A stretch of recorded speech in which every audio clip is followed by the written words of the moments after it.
Dave LaCalle with HeadGames Motorworks. Today, we are going to do something super special. I'm going to show you guys doing a set of heads for me. That's right. So we got a set of Boss 302 heads. We're going to stick them in the CNC. We are going to valve job guides, a whole 9 yards. Keep watching.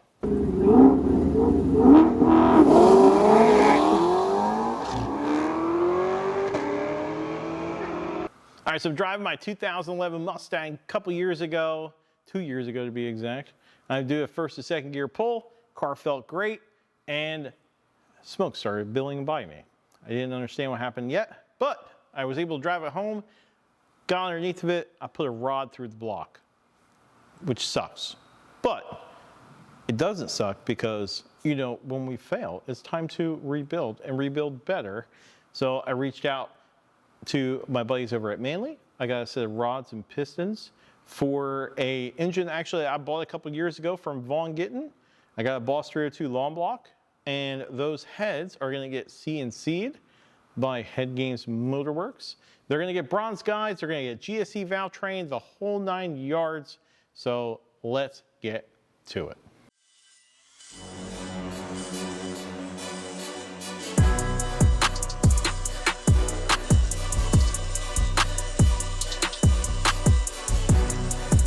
This set of heads isn't just another job, they're for my car. The last engine, stock setup, and like a lot of them, it didn't last. So this time, we're not relying on good enough, everything gets done right.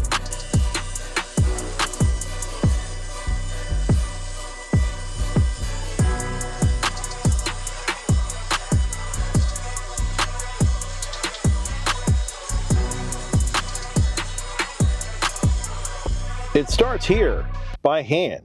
This is where airflow is created, not guessed. Because if this part isn't right, nothing after it matters.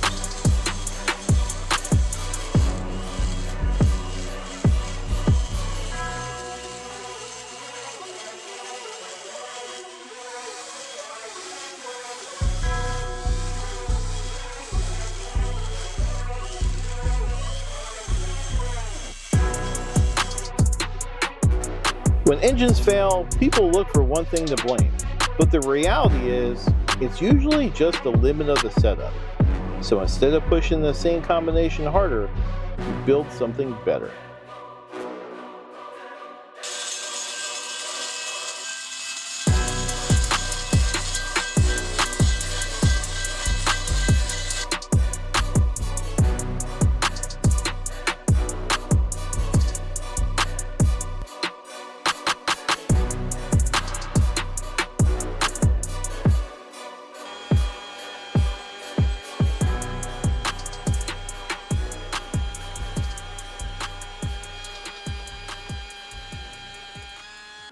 Now that I've finished the hand port, it's time for Matt to stick it in the CNC and digitize it. Once the port is right, we lock it in, digitize it, then cut it. Now, it's not just good, it's repeatable. The CNC doesn't make power, it just repeats what you already proved.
After the head got cut in the CNC, it was time for bronze guides to get installed. We installed our GSC bronze intake and exhaust guides, sized them to the valve, and now it's time for valve job. Now a valve job is, well, I know a lot of people just think you just stick it on a seat and guide machine, you just get it machined, and everything's gonna be okay.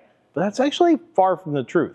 The truth is that, in my experience, the Coyote is actually a little sensitive to what valve job you put on there. And what I mean by that is there's different top angles, there's different bottom angles, there's different angles, different throat diameters. There's a lot that goes into a valve job, and you can't just think of it as that. You have to think of it as, what am I gonna do to pick up airflow? And that's what we do. So we flow test our valve jobs. We make sure that if we're gonna put something on there, if we're gonna cut it, it's not just gonna seal, it's gonna seal and it's gonna pick up airflow, because that is a big part of the equation. Along with the valve, the GSC valve is already gonna pick up airflow. We're talking about a very winning combination. This is where a lot of builds fall apart. The valve job. You can have a perfect port and still kill airflow right here. Treating a valve job as just a valve job is gonna just give you a valve job. The right valve job is gonna include airflow gains.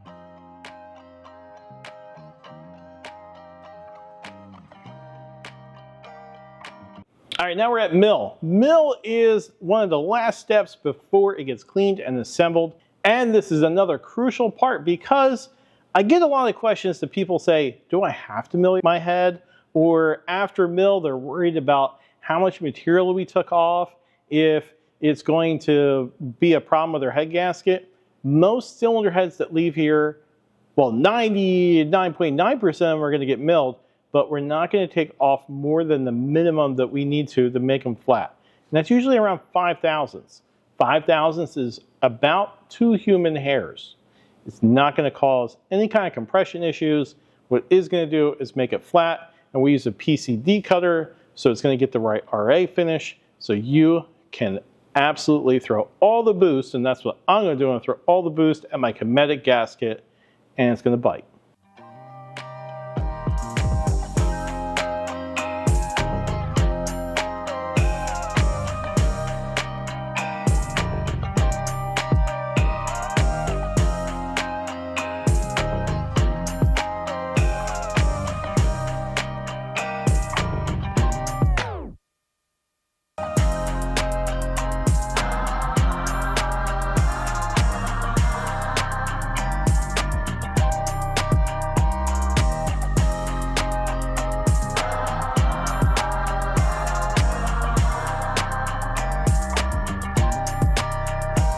Flat isn't enough.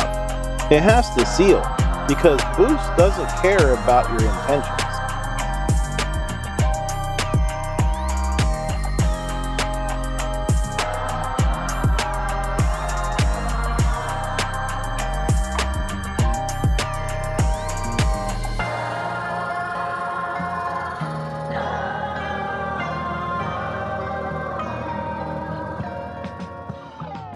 Look at them intake ports, looking pretty.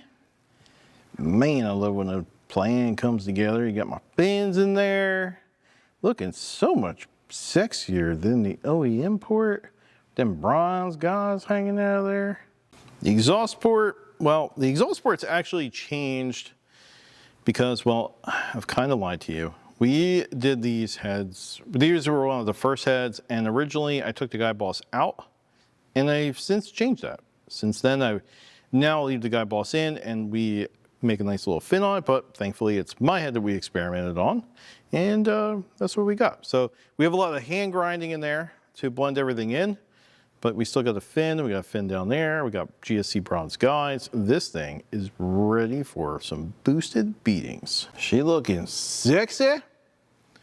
All milled, just actually, it has to get final clean, but chambers are all done. A little bit of the rest of the Boss 302 chamber is still in here, but that's to be expected. Once you're going over something that's CNC'd, and there really wasn't that much to do, I just really needed to blend in some of the valve job stuff, which it is now. There's no sharp edges. Feels freaking amazing. I am in love. I think, as you've come to expect, some GSE Power Division parts will be going into it. And this is their conical spring kit. Now, I'm a bigger fan of the conical because of the way it stacks on top of each other instead of inside of each other like a beehive. And I've just never gotten the beehive to behave. This is their high pressure kit. And biggest thing I'm gonna do here is a lot of people think if you add spring pressure, it is going to mess with the chains, but I think that the actual problem with the chains is the spring and the cams. But the springs, when you start putting a beehive in it and they don't behave, you're gonna get rockers thrown. You're gonna get a lot of stuff that you don't really want. And for valves, we have stock Gen 2 size intake valve from GSE Power Division. And we have their stock size Gen 2 exhaust valve. Looking pretty. I love these things. So I did a video a while back and just putting a valve in. You see that tulip right there? That's what I'm talking about. That tulip is what helps these things pick up airflow over the OEM without doing anything to it. Nothing. Just throwing them in there. That is where the airflow comes from. Now we're at my favorite spot in the shop with my cylinder head, the assembly area. So now Greg's gonna put this thing together and we are done.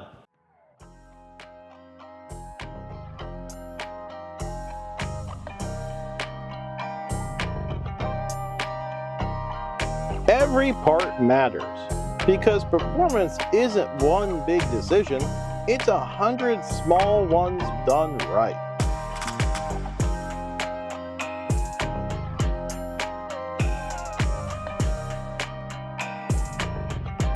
This is where it all comes together.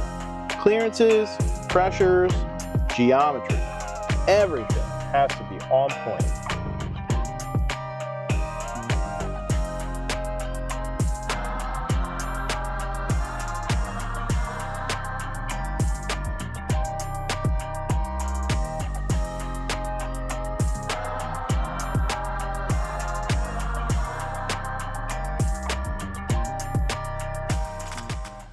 All right, that's gonna do it for us today, but it doesn't have to do it for this build. If you wanna see the assembly, if you wanna see the cylinder head go on the short block and somebody explain how to time it and do all that good stuff, I want you to comment Adam, A-D-A-M, put Adam on the bottom here because I'm gonna get Adam, formerly of JPC Racing, now Next Gen Performance. I'm gonna get Adam to come over here or we'll go visit him and we will get this thing together in the next couple weeks, maybe a month. But it's only gonna happen if I get a bunch of comments and I can show Adam, people wanna see you. So please do that below. That's gonna do it for us today. Be sure to like, subscribe, comment below. I'd love to hear from you. Toodles.